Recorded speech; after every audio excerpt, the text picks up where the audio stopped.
పుట్టలో పాలు పోసేందుకు సోమవారం వెళ్తే నాగుపాము ప్రత్యక్షంగా దర్శనమిచ్చిందని జంగారెడ్డిగూడ మండలం పెరంపేటకు చెందిన క్రాంతి కుమార్ తెలిపారు. స్నేక్ సేవ్ సొసైటీ నిర్వాహకులుగా క్రాంతి కుమార్ పనిచేస్తున్నారు. బాటగంగనమ్మ తల్లి ఆలయం ఎదురుగా ఉన్న వేప చెట్టు కింద ఉన్న పుట్టలో పాలు పోసేందుకు ఆయన వెళ్లారు. నాగరాజస్వామికి పూజలు చేస్తుండగా ఒక్కసారిగా పుట్టలో ఉన్న కన్నాల్లోంచి తాచుపాము పైకి వచ్చింది. పడగ విప్పింది. దీంతో నాగపాముకు పసుపు కుంకుమలతో పూజలు చేశారు. పాలు పోశారు.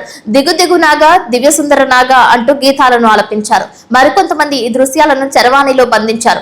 నాగుల చవితి రోజు పాలు పోసేందుకు వస్తే నాగుపాము ప్రత్యక్షంగా తమను కటాక్షించిందని క్రాంతి కుమార్ తెలిపారు. సహజంగా ఇళ్లలోకి పాములు వస్తే పట్టుకుని అడవిలో వదిలే తన రాకను చూసి ఈ పాము కూడా పట్టి అడవిలో వదిలేస్తాడేమోనని ముందుగానే తాచుపాము పసికట్టి పైకి వచ్చిందా అని పలువురు చర్చించుకున్నారు.